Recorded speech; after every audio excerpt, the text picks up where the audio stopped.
সারাদিন রোজা থেকে কত কিছু যে খেতে ইচ্ছা করে, যাই রান্না করি না কেন পরে আর খেতে ভালো লাগে না, সব কিছু বেঁচে যায়, নষ্ট হয়। আসসালামু আলাইকুম, welcome back to my channel. আমি তন্নি আক্তার বলছি গাজীপুরের কাপাসিয়া থেকে।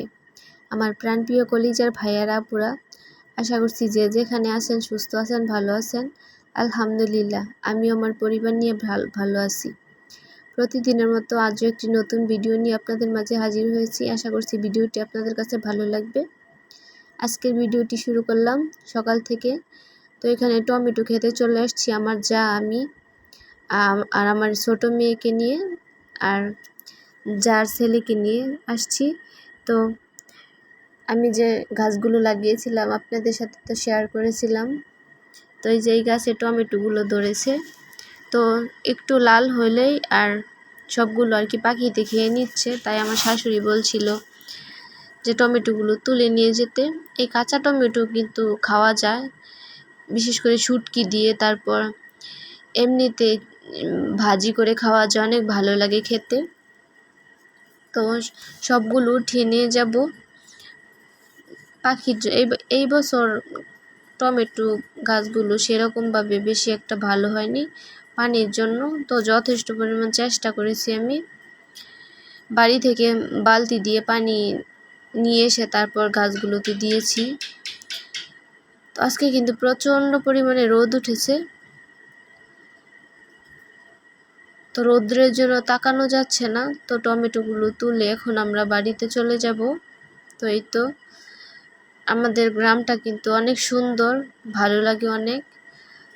এখন যেহেতু সব ক্ষেতগুলো লাগানো হয়ে গেছে, তাই যেদিকে তাকানো যায় শুধু সবুজ আর সবুজ, অনেক সুন্দর লাগে দেখতে।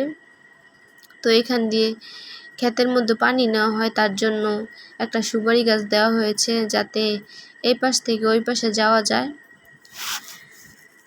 তো সারাদিন রোজা থাকার পরে সারাদিন কিন্তু অনেক কিছু খেতে ইচ্ছা করে, যে কি রান্না করব, কি রান্না করলে খেতে পারবো, মানে মন চাই এটা রান্না করি ওটা রান্না করি। তখন রান্না করি ঠিকই, যখন ইফতারির টাইমে পানি নেওয়া হয় তখন আর কিছু খেতে ভালো লাগে না।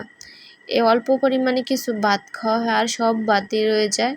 তো আপুরা এরকম কার কার হয় অবশ্যই কমেন্ট করে জানাবেন।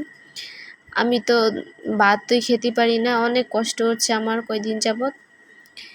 গতকালকে সন্ধ্যায় কিন্তু আমি ভাত দিয়ে ইফতারি করেছিলাম। ইফতারি খাওয়ার পরে কিন্তু অনেক প্রচুর পরিমাণে খারাপ লাগে, তাই আমি ভাত রান্না করেছিলাম।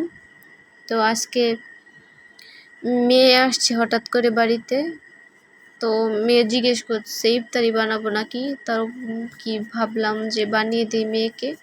তো আজকে রান্না করব, এখানে আলু কেটে নিয়েছি, আলু দিয়ে ওই শুটকিগুলো রান্না করব। আর এই যে ডিম সিদ্ধ দিয়েছি, ডিম বোনা করে নেব। আর ডাল বড়া বানাবো, আর ডিমের চপ, আলুর চপ ওইগুলো বানিয়ে নেব আর কি। তো চেষ্টা করলাম আপনাদের সাথে কিছু কিছু শেয়ার করার জন্য। তো আজকের ক্যামেরাম্যান কিন্তু এখন থেকে আমার মেয়ে। তো আমার মেয়েকে বললাম যে এখানে বসে বসে ভিডিও করতে, আর আমি যে রান্না করে নিয়েছি বড়াগুলো ভেজে নেব। তো ভিডিওর এই পর্যায়ে সে সবার কাছ থেকে একটি লাইক চেয়ে নেব। আমার ভিডিওটি দেখার আগে অবশ্যই একটি লাইক দিয়ে দেখা শুরু করবেন। আর দেখতে দেখতে যদি কোনো অংশ ভালো লেগে যায় তাহলে অবশ্যই চ্যানেলটিকে সাবস্ক্রাইব করে দিয়ে আমার পাশে থেকে যাবেন। আর যারা যারা অলরেডি এই কাজটি করে দিয়েছেন তাদেরকে অসংখ্য অসংখ্য ধন্যবাদ। ইদানিং আমার ভিডিওতে সেরকম ভিউ হচ্ছে না, লাইকও পড়ছে না। তো আপুরা আপনাদের কাছে অনুরোধ, যারাই আমার ভিডিওটি দেখবেন অবশ্যই ফুল ওয়াচ করে দেখবেন। আমি কিন্তু অনেক বড় ভিডিও ছাড়ি না, ছোট ভিডিওই ছাড়ি, চেষ্টা করি ছোট ভিডিও দেওয়ার জন্য। তো অনেকে মানে সেরকমভাবে ওয়াচ টাইমও পূরণ হচ্ছে না। যারা যারা আমার ভিডিও না ভালো লাগে দেখবেন না, যদি ভালো লাগে তো অবশ্যই দেখবেন, আর যদি ভালো না লাগে তাহলে না দেখতে পারেন।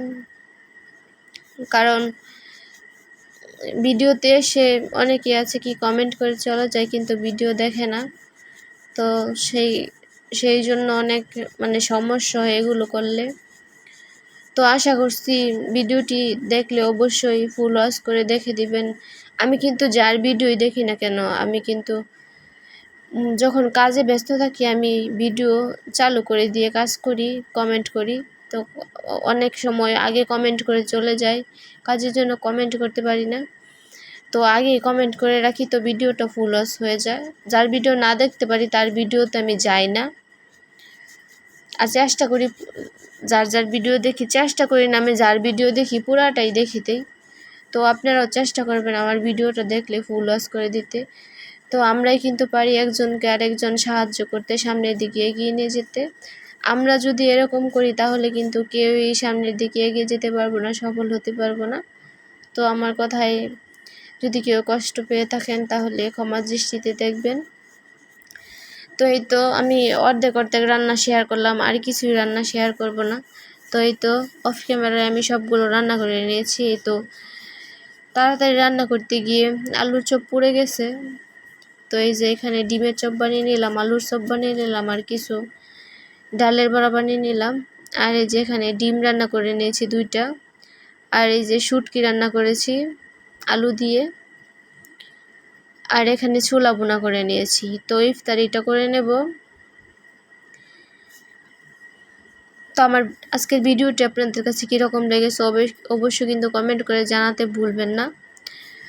তো আজকে হঠাৎ করে আমার দেবর বাড়িতে আসছি। আমার হাজব্যান্ড গতকালকে বেতন পেয়েছে, তো বাড়িতে সব টাকাগুলো দিয়ে দিয়েছে আমার দেবরের কাছে। তো আমার দেবর আমার কাছে বুঝিয়ে দিল, এই যে আমার হাজব্যান্ড সব কিছু লিখে দিয়েছে, এখন আমি সব গুছিয়ে রাখবো। তো আমার আজকের ভিডিওটা আপনাদের কাছে কীরকম লেগেছে অবশ্যই জানাতে পারেন। আর যদি ভালো লেগে থাকে তাহলে অবশ্যই বেশি বেশি লাইক কমেন্ট শেয়ার করতে ভুলবেন না।